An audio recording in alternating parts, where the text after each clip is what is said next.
நிதிநிலை பற்றாக்குறைங்கிறது இருக்கிறத பற்றி அதெல்லாம் நிறைய பேசியிருக்காரு. அதாவது பல விஷயங்களை பேசியிருக்காரு.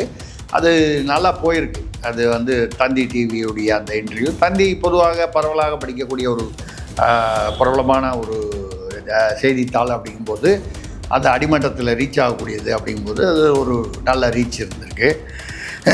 அதே சமயத்தில் நீங்கள் பார்த்தீங்கன்னா இப்போ சீமான் அவர்கள் ஏன் கிளிக் ஆகிறாரு? எந்த இடத்துல போனாலும் பேட்டிக்கு போனாலும் என்ன கேள்வி கேட்டாலும் கரெக்டாக பதில் சொல்கிறாரு. சொல்கிற பதில் வந்து மக்களை ஈர்க்கிற மாதிரி இருக்குது. அதே மாதிரி அதே சமயத்தில் யாரையும் மரியாதை தவறி பண்பாடு தவறி பேசுறது இல்லை.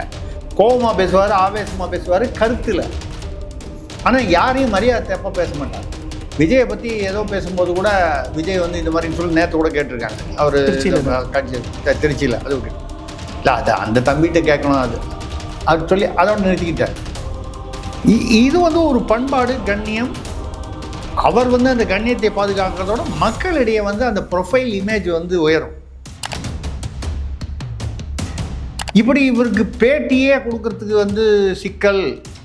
பேட்டி கொடுத்தா மாட்டிக்குவார், பக்கத்தில் யாராவது வச்சுக்கிட்டு தான் பேட்டி கொடுக்கணும் அப்படின்னா அப்போ இவருடைய இமேஜ் வந்து இன்னும் டேமேஜ் ஆகும். இந்த இந்தியா டுடே கேன்சல் ஆனதே வந்து ஒரு பல கேள்விகளை எழுப்பியிருக்கு. அப்போ விஜய்க்கு பேட்டி கொடுத்தா கேள்வி கேட்டால் பதில் சொல்ல தெரியாது. அது என்ன பண்ணியிருக்கலாம்? நம்ம தமிழ்நாட்டில் அதுதான் பார்த்தீங்கன்னா இன்னும் விஜய்க்கு வந்து அந்த அனுபவம் வரல. இவர் வந்து தன்னை வந்து ஒரு பப்ளிக் ஃபிகராக இன்னும் வந்து அவர் ப்ரூவ் பண்ணலை அப்படிங்கிறது தான் இது வந்து வருது. யாரை போல ப்ரூவ் பண்ணணும்னு சொன்னால் ஒரு பக்கம் நான் சீமானை சொல்லுவேன், ஒரு பக்கம் அண்ணாமலையை சொல்லுவேன். இவர் வந்து எந்த டிவிக்கும் போக மாட்டேன். இவர் 234 தொகுதிக்கும் போகாமல் வீடியோலேயே ஒரு தொகுதியிலையும் என்ன மக்களுக்கு வந்து என்ன வீடியோவோ அந்தந்த தொகுதிக்கு ஏற்ற மாதிரி பேசி ரிலீஸ் பண்ணுவாராம். போக மாட்டாரா நமக்கு தெரியல. போகிறதா அபிப்பிராயம் இல்லை. வீடியோவில் போகிறேன் ஏன் நான் போனால் என்னென்னா அங்கே ஏதாவது துக்கம் துயரம் வருது. இப்போ துக்கம் துயரம் வருதுன்னா நீங்கள் வராமல் இருக்கிறதுக்கு என்ன நிர்வாகம் செய்யணுமோ அதை பண்ணணுமே தவிர போகாமையே இருந்தீங்கன்னா மக்கள் உங்களை பார்ப்பதற்காக தானே வரீங்க. இந்த வீடியோவில் பார்க்கறதால சினிமாலேயே பார்த்துட்டு போகிறான்னு யார் வந்து சுயமாக பதில் சொல்ல தெரியுது? சுய சிந்தனை யாருக்கு இருக்குது? அந்த சிந்தனை எப்படி இருக்குது? மக்கள் வளர்ச்சியில் இருக்கா, இல்லை சும்மா வெறும் பஞ்சு டைலாகில் இருக்கா? இதெல்லாம் மக்கள் பார்த்துக்கிட்டு இருக்காங்க. அவர்கள் மனதில் நிச்சயமாக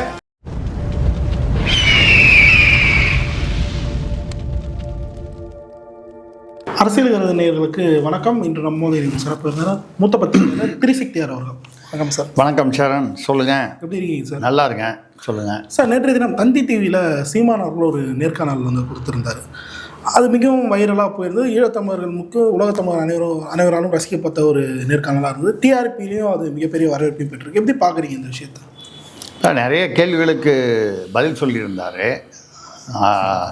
கேள்விகளுக்கு விமர்சனங்களுக்கு சரியான முறையில் பதில் சொல்லியிருந்தார். அதே மாதிரி இந்த பட்ஜெட் பற்றிலாம் பேசும்போது கடன் வாங்கி இலவசம் கொடுக்குறீங்க, அது என்ன அர்த்தம் இருக்குது அப்படின்றத பற்றி பேசினார். அது ஏற்கனவே பேசுகிற விஷயம்னா கூட இந்த சமயத்தில் கரெக்டாக பேசினார். அதே மாதிரி ஒன்று கடன் வாங்கி இலவசமாக கொடுக்குறீங்க, இல்லைன்னா என்ன பண்ணுறீங்க, எதாவது கட்டமைப்புன்னு சொல்லி பிரிட்ஜ் ஆகட்டும், ஸ்கூல் ஆகட்டும், எது கட்டினாலும் வந்து தரமற்ற முறையில் மொத்தம் கடன் ஏறுது. இப்போ கூட பார்த்தீங்கன்னா 962 கிட்டத்தட்ட 10 லட்சத்துக்கு கிட்ட கடன் தங்க நிதியமைச்சர் சொல்லியிருக்கார். 10 லட்சம் கோடி இந்த வருஷம் முடிஞ்சதுன்னா இந்த வரப்போகிற வருஷத்துக்கான பட்ஜெட்டு தானே. இப்படியே இந்த பட்ஜெட் பிரகாரம் போனால் 10.62 ஆகும். இன்னும் ஒரு 1 லட்சம் கோடி 1 லட்சம் கோடி ஏறும். இப்படி வந்து சொல்கிறாங்க. அடுத்த இந்த ஒரு மாதத்துலேயே 10,000 கோடி ஏறுன்றான் கடன். ஆமாம், வராத டெண்டருக்கு இந்த பீரியடு தாண்டி வரக்கூடிய டெண்டருக்கு இப்போவே டெண்டரை போட்டு கமிஷனை வாங்கிட்டு அதுக்காக சும்மா அங்கங்கே ஏதோ செலவு பண்ண மாதிரி கணக்கு அமைச்சா ஏறாமல் என்ன பண்ணோம்? இந்த ஒரு மாதத்துலேயே 10,000 கோடி ஏறுதுன்றான். இந்த ஒரு மாதத்தில் என்ன நடக்க போகுது? கட்டமைப்பு என்ன புதுசாக ஆரம்பித்து புதுசாக என்ன முடியும்? என்ன ஆரம்பித்தா கூட ஒன்றும் சும்மா பேருக்கு ஒரு கல்வெட்டு போடுறதோட சரி. அது போண்டா பஜ்ஜி சாப்பிட்டு சமோசா சாப்பிட்ட செலவு தான் அதில் வரப்போகுது. நம்ம ரெண்டாவது சமோசா சாப்பிட்ட செலவே நம்ம கோடிக்கணக்கில் எழுதுவோம். இதைத்தான் அவர் வந்து இன்டைரக்டாக சொல்கிறாரு. நிதிநிலை பற்றாக்குறைங்கிறது இருக்கிறத பற்றி அதெல்லாம் நிறைய பேசியிருக்காரு. அதாவது பல விஷயங்களை பேசியிருக்காரு. அது நல்லா போயிருக்கு. அது வந்து தந்தி டிவியுடைய அந்த இன்டர்வியூ. தந்தி பொதுவாக பரவலாக படிக்கக்கூடிய ஒரு பிரபலமான ஒரு செய்தித்தாள் அப்படிங்கும்போது அது அடிமட்டத்தில் ரீச் ஆகக்கூடியது அப்படிங்கும்போது அது ஒரு நல்ல ரீச் இருந்திருக்கு. அதே சமயத்தில் நீங்கள் பார்த்தீங்கன்னா விஜய் அவர்கள் வந்து ஏற்கனவே NDTVயில் கூப்பிட்ட போது அந்த அம்மா கனிமொழி போனாங்க, உதயநிதி திமுகலேருந்து அவர் போனார், துணை முதல்வர். இந்த பக்கம் நயனார் நாகேந்திரன் பிஜேபிலேருந்து போனார், எடப்பாடியார் வந்து இதுலேருந்து போனார் அதிமுகலேருந்து. விஜயை கூப்பிட்ட போது அவர் போகல, அவருக்கு பதிலாக அருண்ராஜ் அனுப்பிச்சி விட்டார். சரி NDTVயோட தனியாக ஒரு பேட்டின்னாங்க. அந்த பேட்டியாவது லைவ்லையாவது வந்து போட்டு விட்டுருந்தா அவர் என்ன விஜய் என்ன சொல்கிறாருன்னு மக்களுக்கு தெரிஞ்சிருக்கும். அங்கே தான் வந்து அண்ணன் பெருசாக சொதப்பிட்டார் விஜய். என்ன ரோல் மாடல் வந்து எம்ஜிஆர், ஜெயலலிதா, கருணாநிதி. அதெல்லாம் தப்பு இருக்குது சார். தப்பு ஒன்றும் இல்லை. அதுக்கு திமுகவில் அதிமுகலேயே போய் ஜாயின் பண்ணிடலாமல் எது கட்சி? கருணாநிதி தான் ரோல் மாடல். எதுக்கு ரோல் மாடல்? சர்க்காரி ஆகுது இல்லை, அவர் மாதிரி முதலமைச்சர் ஆகலாம். அந்த மாதிரி முதலமைச்சர் ஆகணும்னா அப்படி பார்க்க போனால் உங்களுக்கு மோடி கூட வரணும், வாஜ்பாய் வரணும், நேரு வரணும், இந்திரா காந்தி வரணும், நரசிம்மராவ் வரணும், எல்லோரும் தான் ரோல் மாடல். ட்ரம்ப் கூட ரோல் மாடல். நான் கூட சொல்லியிருந்தேன், ட்ரம்ப் கூட ரோல் மாடலாக வச்சுக்கலாம். அமெரிக்காவுக்கே அதிபராக வரும். ஏங்க ரோல் மாடல்ங்கிறது நீங்கள் என்ன ஆகணுன்றது இல்லை. இவர்கிட்ட எனக்கு இந்த குணாதிசயங்கள் பிடித்திருக்கின்றன. இவருடைய சாதனைகள், இவருடைய குணநலன்கள் நல்லா இருக்குது. அதனால் நான் வந்து இவரை மாதிரி இப்போ நான் வந்து அப்துல் கலாம் என்னுடைய ரோல் மாடல். அப்துல் கலாம் நேர்மையானவர், எளிமையானவர், பந்தா பண்ணாதவர், நல்லா படித்தவர், மற்றவங்களுக்கு மதிப்பு கொடுக்குறவர். இந்த மாதிரி விஷயங்கள்னால அப்துல் கலாம் நான் ரோல் மாடலாக வச்சுக்கிறேன். நான் ஒரு உதாரணமாக சொல்கிறேன். அப்துல் கலாம் வந்து என்னை சந்தித்து கிட்டத்தட்ட அவரை சந்திக்க எனக்கு வாய்ப்பு கிடைத்த போது 1.25 மணி நேரம் பேசினார். அதுக்கப்புறம் அதை நான் சொல்லியிருக்கேன். அக்னி சிறகுகள் புத்தகம் பாரதிய வித்யா பவனில் வந்து ரிலீஸ் பண்ணும்போது முதல் காப்பி யார் வாங்கிக்கணும்னு கேட்டபோது திருசக்தி சுந்தரராமனை வந்து வாங்கிக்க சொல்லுங்கன்னு சொன்னார். மிகப்பெரிய வாய்ப்பு எனக்கு கிடைத்த பாக்கியம்னு சொல்லணும். அப்துல் கலாம் என் பேரை ஞாபகம் வச்சுக்கிட்டு இவர் வந்து வாங்கிக்கணும். இப்போ என்ன கேட்டால் அப்துல் கலாம் ஒரு ரோல் மாடல்னு சொல்லணும். என்னுடைய ரோல் மாடல் என்ன? நல்லா படித்தவர், பண்பானவர், எளிமையானவர், நேர்மையானவர், இப்படி நல்ல குணங்கள். நான் இப்போ வந்து எம்ஜிஆர்கிட்டயோ ஜெயலலிதாகிட்டயோ கருணாநிதிக்கிட்டேயோ என்ன நல்ல குணம் இருந்துச்சு இல்லை, நான் இந்த சர்ச்சைக்குள்ளே போகலை. நீங்கள் தான் என்ன சொல்கிறீங்க, திமுக ஊழல் தீய சக்தி, அதிமுக ஊழல் சக்தி. சரி, திமுகவுக்கு தீய சக்தின்ற பேர் எப்போலேருந்து ஆரம்பிச்சிது? இப்போ தான் ஆரம்பிச்சுதா? ஸ்டாலின் பீரியட்லேருந்து தான் ஆரம்பிச்சது. எம்ஜிஆர் வச்ச பேர் இல்லை. திமுகவுக்கு கருணாநிதி பீரியட்லேருந்து எம்ஜிஆர் வச்சார் தீய சக்தி. கரெக்டு. அதான் சர்க்காரியான்னு சொன்னேன். சர்க்காரியா எப்போ? 60களில் 67 ஆட்சிக்கு வந்தாங்களா, அதை ஒட்டி. அப்போ அப்படியே வந்து சர்க்கரையை வந்து எறும்பு தின்னுடுச்சு. அந்த கோணி போய் எங்கடா போச்சுன்னு கேட்டால் அதெல்லாம் கரையாக அரிச்சிருச்சு. கூவத்தில் முதல்ல வந்துச்சு 3 கோடி ரூபா 5 கோடி ரூபா வந்து கூவத்தை சீர்திருத்துறேன்னாங்க. அப்புறம் வந்து பார்த்திங்கன்னா ஏங்க சீர்திருத்தலன்னு சட்டமன்றத்துக்கு அடுத்த கூவத்தில் ஒரு முதல்ல வந்துச்சுன்னு சொன்னாங்க. யாரும் பார்க்கல, ஃபோட்டோ எடுக்கல, முதல்ல இருக்குது. அதனால் படகு சவாரி உல்லாச போனால் எல்லாரையும் கடிச்சிடும். சரி, ரைட், அந்த முதலையை தேடி கண்டுபிடிக்கணுமா இல்லையா? கடைசி வரைக்கும் அது இருந்தால் தானே முதல்ல. அங்கே அது வந்து முதலை இல்லை, முதலையை சாப்பிட்டு விட்டார்களா, முதலை சாப்பிட்டு விட்டார்களா தெரில. முதல்லாம் தெரியும், போட்ட பணம், அந்த திட்டத்துக்காக போட்ட முதல். ஸோ முதல்ல சாப்பிட்டாங்களா, முதலையே சாப்பிட்டுட்டாங்களான்னு தெரியல. முதல்ல அங்கே இல்லை. இன்னி வரைக்கும் பாருங்கள், 2021லேருந்து 2025 வரைக்கும் வருஷம் வந்து அடையாறு நதியை வந்து சுத்தப்படுத்துவதற்காக 1500 கோடி ரூபா திட்டம் ஒதுக்கி செலவு பண்ணுறேன். அடையாறுன்றது உங்களுக்கு அங்கே கோத்தூரில் ஆரம்பித்து இங்கே வருது. அடையாறுனா நீங்கள் அடையார் சென்னை அடையாறு மட்டும் இல்லை, அடையாறு நதி போக பூரா ஆக்கிரமிப்பு பகுதிகளுக்கு குப்பையெல்லாம் இருக்குது. சுத்தப்படுத்தி இதை வந்து பக்கிங்ஹாம் கால்வாயின்னு அதை சொல்கிறீங்களா? பக்கிங்ஹாம் கால்வாயின்றது அது வேறு, அது ஒரு கிளையாக அதுலேருந்து வருது. அடையாறுன்றது இன்னும் நீளமாக வருது. அங்கே கூவத்தூர்னு சொல்லுவாங்க, அந்த கூவத்தூர்லேருந்து வருது. அங்கே பார்த்தீங்கன்னா அப்படியே தெளிஞ்ச அப்படியே கல்கண்டு மாதிரி இருக்குது தண்ணி. இப்போ குப்பையாக்குறதுக்கு காரணமே நம்ம தான் காரணம். மெட்ராஸ்காரன் தான் காரணம், சென்னை. நம்ம தான் ஊரில் உள்ள குப்பையெல்லாம் கொண்டு போய் அங்கே கொட்டி அது வந்து ஒரு கூவன்னாலே அது ஏதோ ஒரு சாக்கடைன்ற பேர் வந்துடும்.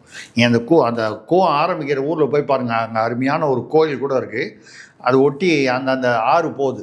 அந்த ஆறில் பார்த்தீங்கன்னா இதுவா கூவம், இதையா கூவம்னு நம்ம சொல்கிறோன்னு அவ்வளவு தெளிவாக இருக்கும் ஆறு. நம்ம இது வந்து கரெக்டான அந்த கூவத்தை எதுக்காக நம்ம இவ்வளவு விவரமாக சொல்கிறோன்னா, திமுக திராவிட மாடல் ஆட்சி என்பது இப்படி தான். அப்படி அந்த கூவத்தூரில் ஆரம்பத்தில் தெளிவாக இருந்த தண்ணி எப்படி இருந்ததோ அப்படி இருந்த தமிழ்நாட்டை இப்போ இங்கே மெட்ராஸ் சிட்டியில் கூவம் எப்படி இருக்குது, அப்படி ஆக்கி சாக்கடையாக ஆக்கி விட்டது. அந்த அடையாற்றை வந்து கூவத்தை எப்படி வந்து தெளிந்த ஒரு நீரோடையை இப்படி ஒரு சாக்கடையாக ஆக்கினார்களோ அதே மாதிரி தமிழ்நாட்டை தெளிந்த நீரோடையாக இருந்த தமிழ்நாட்டை கூவமாக்கி விட்டார். இதை தான் நம்ம சொல்ல வர்றது. இப்போ நீங்கள் வந்து கருணாநிதியை ரோல் மாடல்னால் எதுக்காக ரோல் மாடல்? எந்த விஷயத்தில்? அவர் வந்து ஊழல் பண்ணலைன்னா, அவர் ஊழலே பண்ணல அப்படின்னா சர்க்காரியா எப்படி வந்துச்சு? மற்றதெல்லாம் எவ்வளோ அவர் எம்ஜிஆர் சொன்னது எவ்வளோ ஊழலுக்காக முதல்ல இந்தியாவில் வந்து டிஸ்மிஸ் செய்யப்பட்ட கட்சி ஆட்சி வந்து திமுக ஆட்சி. அந்த அந்த அந்த தலைவர் எப்படி ரோல் மாடல்னு சொல்கிறீங்க? இல்லை ஒரு கால் தனிப்பட்ட முறையில் அவர் ஒரு கொள்கை வச்சுருந்தார், மனைவி துணைவி இணைவின்னு. அது அவருடைய சுய விருப்பம். மக்கள் ஏற்றுக்கிறாங்களா இல்லையான்றதை விட அவருடைய குடும்பத்தில் எல்லாம் ஏற்றுக்கிறாங்க, போகிறாங்க வராங்க. கருணாநிதி ஐயா இருக்கும்போது இப்போ அதை போய் அப்படி சொல்லியிருக்க மாட்டார்னு நினைக்கிறேன் விஜய். அந்த அர்த்தத்தில் சொல்லியிருக்க வாய்ப்பு இல்லை எனக்கு தெரிஞ்சு. சரி, அப்போ எதைத்தான் ரோல் மாடல்னு சொல்கிறாரு? சரி, ரைட்டு, நீ ஏதோ ஒரு விஷயம் அவர்கிட்ட அவருடைய ஆளுமை, அவருடைய சாமர்த்தியம், அந்த அரசியலை கையாளும் சாதுரியம்னா நிச்சயமாக நானும் வந்து ஏற்றுக்கிறேன். கருணாநிதி அவர்கள் வந்து இந்த அரசியல் ராஜதந்திரத்தில் ஒரு ஆளுமை அப்படின்னால் கட்டாயம் ஏற்றுக்கொள்ளக்கூடிய ஒரு விஷயம். இல்லைன்னா ஒரு ஆங்கிலம் தெரியாத, இந்தி தெரியாத ஒருவர் யூபிஏ அரசை கூட ஆட்டி வைக்கக்கூடிய அளவுக்கு ஒரு ஆளுமையும் ஒரு சக்தியும் பெற்றிருந்தார் என்றால் அது வந்து அந்த அரசியல் சாமர்த்தியம்தான், சாதுரியம்தான். அப்போ அதை வந்து அவர் வந்து ஒரு ரோல் மாடலாக ஏற்றுக்கொள்ளனா தெளிவாக சொல்லணும். கருணாநிதியுடைய ராஜதந்திரம், அதுக்காக அவர் ரோல் மாடல். ஜெயலலிதா அவர்களுடைய தைரியம், துணிச்சல், முடிவெடுக்கும் துணிச்சல், அதுக்காக. எம்ஜிஆர் என்ன காரணத்துக்காக இப்படின்னு சொல்லியிருந்தாருன்னா பிரச்சனை இல்லை. இவங்க 3 பேரையும் ரோல் மாடல்னா எல்லாரும் என்ன கேட்குறான்?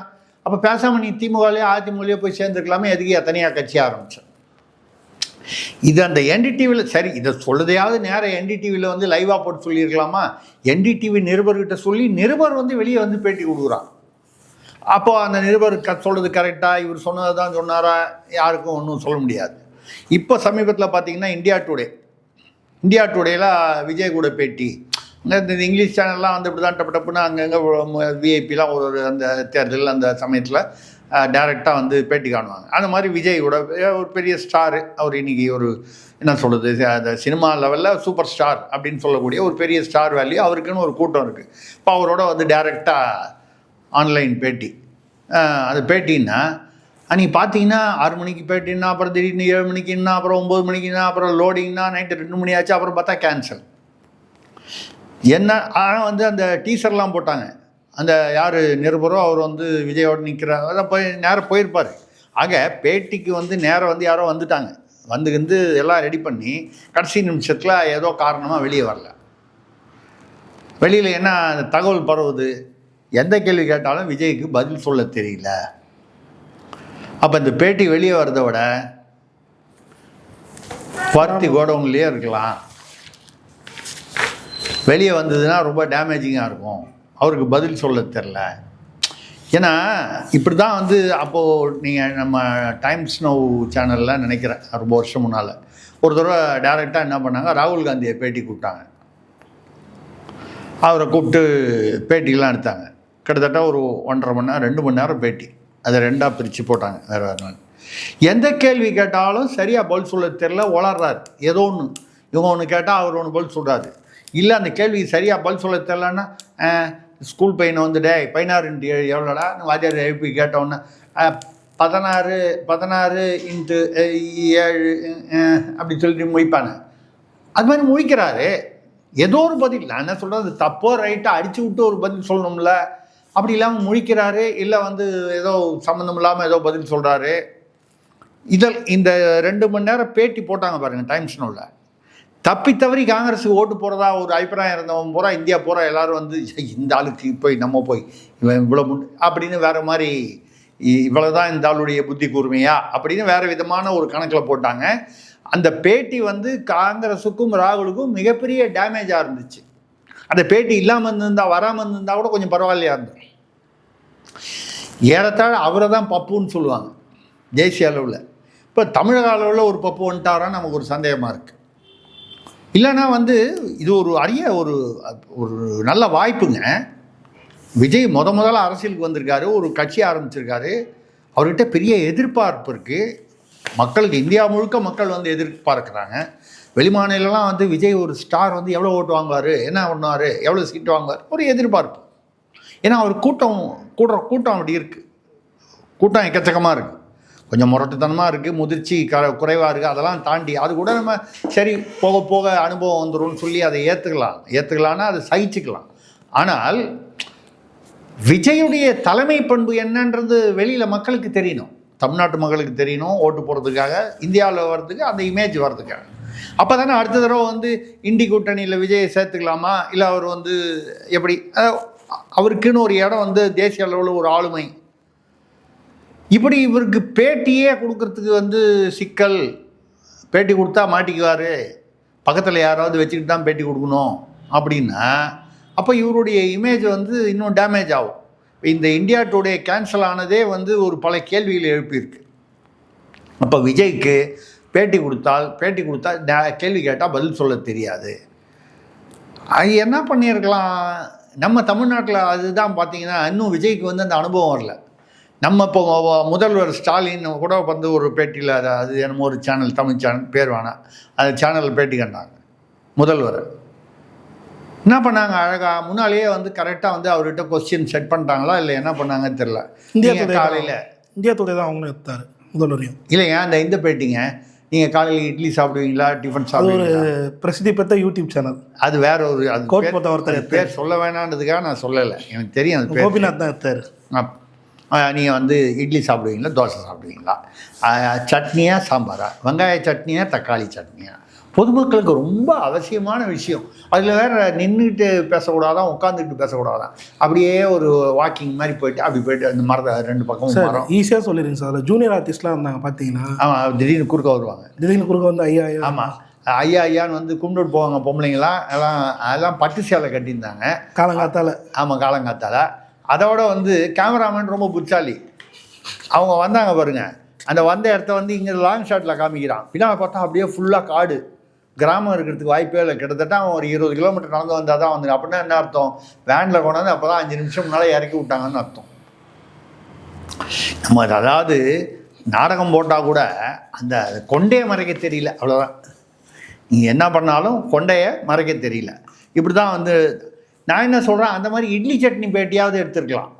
இப்போ பாருங்கள், முதல்வருக்கு தக்காளி சட்னி பிடிக்குமா, வெங்காய சட்னி பிடிக்குமான்னு தமிழ்நாடு முழுக்க மக்களுக்கு தெரிஞ்சு போச்சா இல்லையா? எவ்வளோ முக்கியமான விஷயம் அது.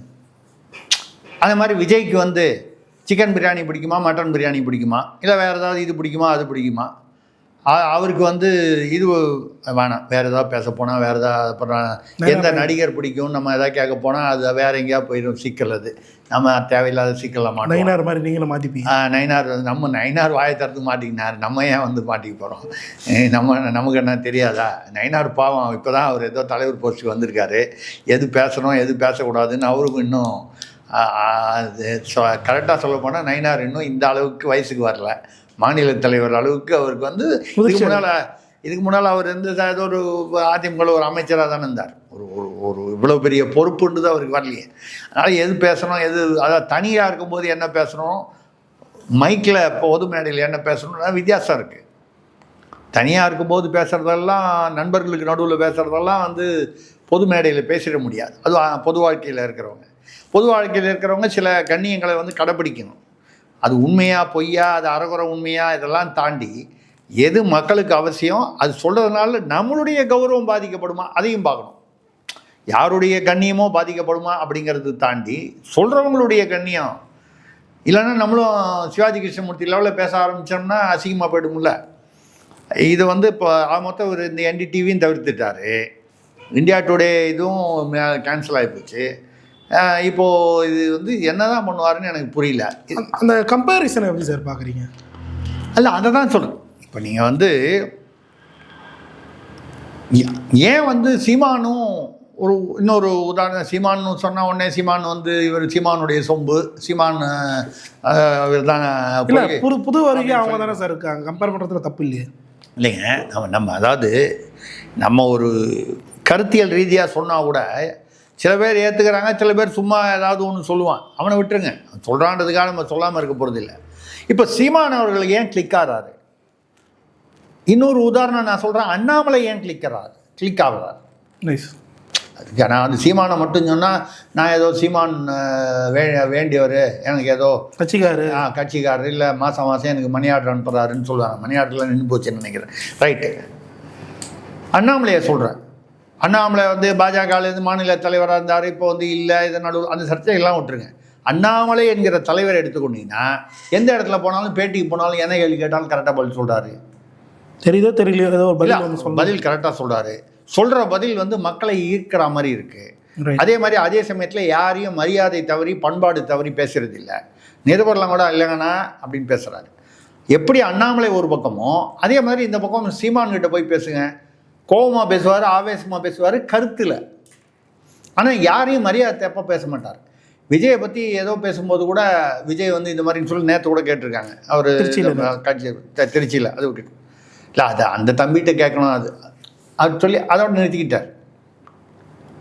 அந்த தம்பியோட முடிவு. ஏன் விஜய் வந்து இப்படி செஞ்சுருக்கலாம், செஞ்சிருக்கூடாது அப்படிலாம் வந்து தேவையில்லாமல் அந்த இதுக்குள்ளே நுழையல. இது வந்து ஒரு பண்பாடு, கண்ணியம். அவர் வந்து அந்த கண்ணியத்தை பாதுகாக்கிறதோட மக்களிடையே வந்து அந்த ப்ரொஃபைல் இமேஜ் வந்து உயரும். பாரு டீசெண்டாக வந்து எப்படி அவாய்ட் பண்ணிட்டாரு, விஜயை பற்றி தேவையில்லாத அனாவசியமாக பேசலை பாரு. இது வந்து ஒரு ஒரு ஒரு நாகரிகம், பண்பாடு. அந்த வகையில் இப்போ இவர் வெளியில் வர இப்போ இது சொல்லும்போது வேறு வழியே இல்லை, நான் சொல்லி தான் ஆகணும். இப்போ பார்த்தீங்கன்னா 234 தொகுதியிலையும் வந்து அவர் வந்து, ஏன்னா இப்போ நிறைய பேர் என்ன பேசுகிறாங்கன்னா, ஒரு தொகுதியில் போயிட்டு வரதுக்குள்ளேயே ஒருத்த மயக்கம் போட்டு விழுந்துடுறான், 4 பேருக்கு ஏதாவது சில துயரங்கள் நடக்குது. அது காரணம் அந்த குடிநீர் ஏற்பாடு பண்ணல, ஆம்புலன்ஸ் வந்து இந்த பக்கமாக நிற்கிது, ஒரு சேர் போடல, பல விஷயங்கள், சேர் போடல, மறுபடியும் நிர்வாக குளறுபடிகள். இவங்க திடீர்னு வந்து நீங்கள் வந்து ஏதோ சொல்லுவாங்க, கண்ணு தெரியாத பிறப்புலையே கண்ணு தெரியாதுன்னு இருக்கணும் பார்த்து அந்த ராஜ மொழி ஸ்டைலாக பாரு. நான் அவனுக்கு கண்ணே தெரில, பார்க்க முடியல. நம்ம யாரையும் வந்து மாற்றுத்திறனாளியை வந்து குறை சொல்கிறதுக்கு நம்ம என்ன திமுக திராவிட அரசா? அவங்க தான் மாற்றுத்திறனாளிகள்லாம் வந்து கண் பார்வையற்றவர்கள்லாம் வந்து போராட்டம் பண்ணுறாங்கன்னு சொல்லிட்டு பஸ்ஸில் ஏற்றி கொண்டு போய் இடம் தெரியாமல் இருட்டில் இறக்கி விட்டு வந்திருக்காங்க நேற்று. சார், 2 கண்ணும் தெரியாத மாற்றுத்திறனாளிகள் அவங்கள பஸ்ஸில் ஏற்றி வலுக்கட்டாயமாக கொண்டு போய் அவன் கண்ணு தெரிஞ்சவனை கொண்டு போய் இறக்கி விட்டாலே அவன் அங்கேருந்து வர்றது கஷ்டம். அதில் பெண்கள் செவிலியர்களை விட்டுருக்காங்க. அந்த மாதிரி இப்போ ஆண்களோ பெண்களோ பார்வையற்ற மாற்றுத்திறனாளிகளை கொண்டு போய் இடம் தெரியாமல் ஊரில் தள்ளி எங்கேயோ அந்த பக்கம் தாம்பரத்துக்கு அண்ணாண்ட, ஸ்ரீபெரும்புதூர், செங்கல்பட்டு. என்ன பண்ணுவான், யார்கிட்ட இது என்ன ஊருன்னு கூட யார்கிட்டையாவது கேட்டு தான் தெரிஞ்சுக்கணும், தெரியாது. இது எவ்வளவு குரூரமான, ஹிட்லர் முசோலினிலாம் கூட வந்து இவங்களெல்லாம் விட நல்லவங்களாக இருந்திருப்பாங்க போல தெரியுது. அவங்களுக்கு சில பாசிட்டிவான குணங்களும் இருந்தது. ஆனால் இவ்வளவு மோசமாக வந்து வைக்கல. ரஷ்யாவில் உள்ள ஸ்டாலின் இருந்தார், அந்த பேர் தான் நம்ம முதல்வருக்கு வச்சார்னு சொல்லுவாங்க. அந்த ரஷ்யாவில் ஸ்டாலின், ஆனால் அவரும் வந்து அவருக்கு மறுபக்கம் இருந்துச்சு. அவரை யார் அவருடைய ஆட்சியை ஏற்றுக்கலையோ அவங்களாம் சுடுத்தாளுங்கன்னு சொல்லி ஒரு 1.5 லட்சம் பேர் சுட்டார். பேர்னால் வந்த பிரச்சனையா என்னன்னு தெரியல. பாருங்கள், மாற்றுத்திறனாளிகளை செவிலியர்களை பண்ணாங்க, பொம்பளைங்களை. இப்போ வந்து மாற்றுத்திறனாளிகள், அதுவும் கண் பார்வை இல்லாத, கால் இல்லாதவனை வந்து கொஞ்சம் கால் அடிபட்டுருக்குவாங்க, அந்த போலியோ வந்தவனை வந்தால் பரவாயில்லையான்னு நம்ம கேட்கல. இருக்கிறதுலையே மோசம் வந்து அது கண் பார்வை இல்லாதவன். ஏன்னா அவனுக்கு வந்து சுற்றுச்சூழல் என்னன்னு கூட தெரியாது, இது என்ன இடம் தெரியாது, ஒரு போர்டை பார்த்தா தெரியாது, பஸ் வருதான்னு தெரியாது, ரோடை கிராஸ் பண்ண முடியாது. இப்படிப்பட்ட சூழலை வந்து போயிருக்காங்க. நம்ம அந்த அளவுக்கு நம்ம அப்படி சொல்லலை.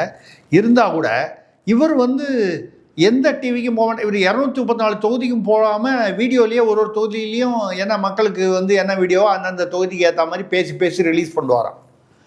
எல்லாமே பனையூருக்குள்ளேயே உட்காந்து இவர் வந்து தேர்தலை சந்திக்கணுன்னா அதை தவறி 2026 இல்லை 2031 36 அவர் முதலமைச்சர் வராருன்னு வச்சுப்போம்.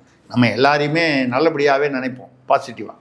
விஜய் வராரு, 2031 வராரு, இல்லை 36 வராரு. பனையூருக்கே செக்ரட்டேரியட்டை மாற்றிடுவாரா?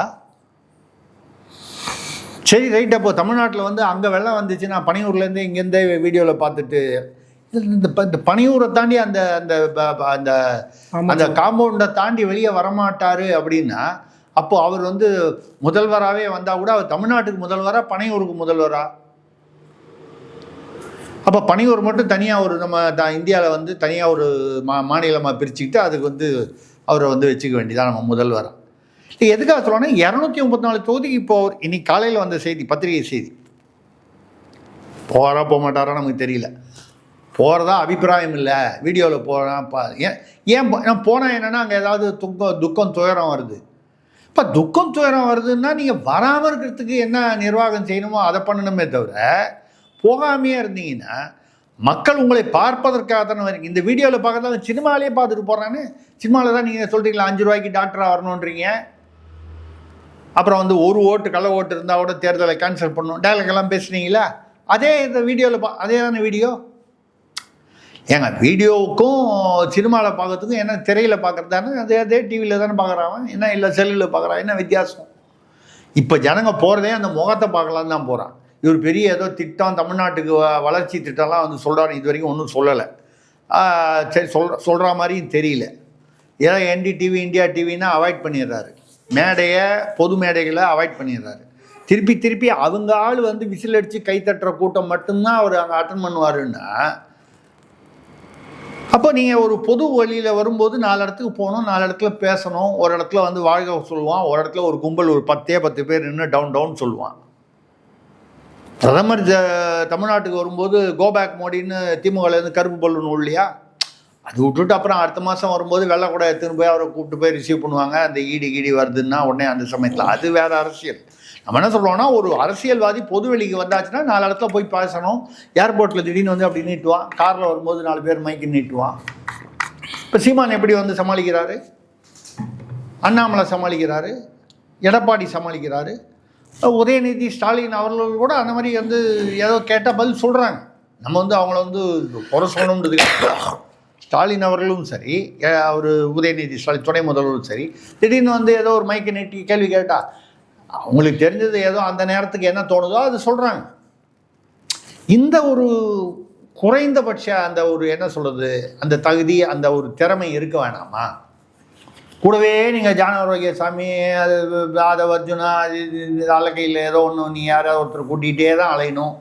அவங்க கையில் A4 வச்சு அவன் பாட்டில் அது எல்லாம் இந்த ஷீட்டெல்லாம் ஸ்டேப்பிள் பண்ணி கையில் வச்சுக்கிட்டு தலைவரை என்ன கேள்வி கேட்டாங்க, தலைவரை 16 நம்பர் பாயிண்டில் பதில் இருக்குது பாருங்கள். அது வந்து நீங்கள் ஒரு ஸ்பீச்சில் ப்ரிப்பேர் பண்ணும்போது வேணால் முன்னால் ஏற்கனவே தயார் பண்ணிட்டு வந்து அதில் உள்ளதை படிக்கலாம். கேள்வி பதில்னு வரும்போது கேள்வி கேட்டால் பதில் சொல்லி தான் ஆகணும். இதில் ஏற்கனவே நம்ம முதல்வர் பேசும்போது கூட சில சமயங்களில் வந்து 3ஆம் நம்பர் கேள்வியை ஒருத்தன் வந்து மாற்றி 4ஆம் நம்பர் முதல்ல கேட்டான்னா மாற்றி சொல்லி ஒரு தூரம் மாட்டிக்கிட்டார். கேள்வியை 3ஆம் நம்பர் கேள்விக்கு பதிலாக 4ஆம் நம்பர் கேள்வியை முதல்ல கேட்டான் ஒருத்தன். இவர் என்ன பண்ணுறாரு, 3ஆம் நம்பர் கேள்விக்கான பதில் சொல்லிகிட்டு இருக்காரு. உடனே பக்கத்தில் அது அடுத்தது அந்த பக்கத்தில் இருந்து திருத்துறாங்க. சரி, அது அவருக்கு வயது மூப்பு உடல் நல்லம்னாவது சொல்லலாம். 72 வயது ஆயிடுச்சு அவருக்கு. இவருக்கு என்ன? அப்போது இவர் வந்து தன்னை வந்து ஒரு பப்ளிக் ஃபிகராக இன்னும் வந்து அவர் ப்ரூவ் பண்ணலை அப்படிங்கிறது தான் இது வந்து வருது. யாரை போல் ப்ரூவ் பண்ணணும்னு சொன்னால் ஒரு பக்கம் நான் சீமானை சொல்லுவேன், ஒரு பக்கம் அண்ணாமலையை சொல்லுவேன், மற்ற தலைவர்களையும் சொல்லலாம். ஸ்டாலின், உதயநிதி, எடப்பாடி இவங்களெல்லாமும் சொல்கிறோம். ஏன்னா இவங்களாம் தான் மூத்த தலைவர்கள், அரசியல் தலைவர்கள்ன்றதுனால இவங்க பேரெல்லாம் சொல்கிறோம். இப்போ பாஜக நயினார் நாகேந்திரன் வளர்ந்துக்கிட்டு வராரு. இன்னும் நயினார் நாகேந்திரன் இன்னும் கொஞ்சம் அனுபவம் பத்தலை. ஆனால் தான் திடீர்னு வேண்டாதெல்லாம் 1-2 வார்த்தை பேசிடுறாரு. அந்த வகையில் இப்போ நம்ம அப்போது விமர்சனம் செய்யணும்னா அப்போ வந்து விஜய்க்கு எதிராக தான் நம்ம விமர்சனம் பண்ணுறோன்றது இல்லை. இப்போ நயினார் நாகேந்திரன் நம்ம விமர்சனம் தானே செய்கிறோம். அனுபவம் பத்தலை, அவர் கொஞ்சம் ட்ரைனிங் எடுக்கணும், கொஞ்சம் கவனமாக இருக்கணும். அப்போது இந்த மாதிரி வரும்பொழுது ஆனால் மக்களுக்கு வித்தியாசம் தெரியும். நீங்கள் கேட்ட கேள்விக்கு பதில் மக்கள் இது எல்லாத்தையும் பார்த்துக்கிட்டு இருக்காங்க. யார் வந்து சுயமாக பதில் சொல்ல தெரியுது, சுய சிந்தனை யாருக்கு இருக்குது, அந்த சிந்தனை எப்படி இருக்குது, மக்கள் வளர்ச்சியில் இருக்கா இல்லை சும்மா வெறும் பஞ்சு டைலாகில் இருக்கா, இதெல்லாம் மக்கள் பார்த்துக்கிட்டு இருக்காங்க. அவர்கள் மனதில் நிச்சயமாக அந்த பிம்பம் வந்து ஒவ்வொருத்தரை பற்றியான பிம்பம், சரியான பிம்பம் பதிஞ்சிருக்கும். அதுதான் தேர்தலில் வந்து எதிரொலிக்கும். நீங்கள் 234 வீடியோவில் போனீங்கன்னா மறுபடியும் சினிமா வேணால் எடுத்து நீங்கள் வந்து ஓடலாம். இப்போ வந்து கில்லி 2வது தடவை ரீரிலீஸ் பண்ணுறாங்க. அதை நீங்கள் 6 மாதத்துக்கு ஒரு தடவை கில்லி ரீரிலீஸ் பண்ணிகிட்டே இருக்கலாம், ஓடும். அதில் ஒன்றும் அதை பற்றி நமக்கு ஒன்றும் இல்லை. ஆனால் அந்த கில்லி இங்கே எப்படி தேர்தலில் வந்து அது கில்லி வந்து எவ்வளோ தூரம் ஒர்க் பண்ணணும்னு தெரியாது. இந்த கில்லி இது மட்டும் இல்லை, இந்த கில்லி டெல்லி வரைக்கும் தாங்கணும். ஏன்னா டெல்லியிலேருந்து பார்த்துக்கிட்டே இருக்காங்க யார் என்ன தப்பு பண்ணுறாங்க, எந்த கட்சி எது மேலே வருது, எது கீழே போகுது, எது எப்படி ஜாஸ்தி வருது, அவங்களுடைய கணிப்பில் அது பார்க்குறாங்க. அதையும் சமாளிக்கணுமே. இப்போ வேறு சிபிஐ என்கொயரி வேறு இருக்குது, முடியல, தேர்தலை தாண்டி போகும். ஆக இதுதான் வந்து இந்த பப்ளிக் இமேஜ் அப்படிங்கிறது நிச்சயமாக இன்றைக்கி இருக்கக்கூடிய தலைவர்களில் நம்ம எல்லார் பேரும் சொல்லிட்டோம். விஜய் அவர்கள், நயினார் நாகேந்திரன் அவர்கள், இவர்கள் போன்றவர்கள் வந்து இன்னும் கொஞ்சம் கவனம் செலுத்தி தங்களுடைய அனுபவத்தை முதிர்ச்சி பெற்று மக்களுடைய நம்பிக்கையை பெற வேண்டும். நயினார் நாகேந்திரனுக்காவது அவருக்கு பின்னால் ஒரு பெரிய தேசிய கட்சி இருக்குது, மோடி இருக்கார், அமித்ஷா இருக்கார். இவங்களெல்லாம் காமிச்சு அவர் வந்து ஓட்டு கேட்கலாம். அவர் ஒரு நிழலாக தான் இருக்கார். நிஜம் டெல்லியில் இருக்குது. விஜய் அப்படி இல்லையே, நிழலும் அவரே, நிஜமும் அவரே. அப்படிங்கும்போது அவர் இன்னும் கொஞ்சம் கவனமாக இருக்கணுங்கிறது தான் நம்மளுடைய கருத்து. பலர்களை தெளிவாக நன்றி, வணக்கம்.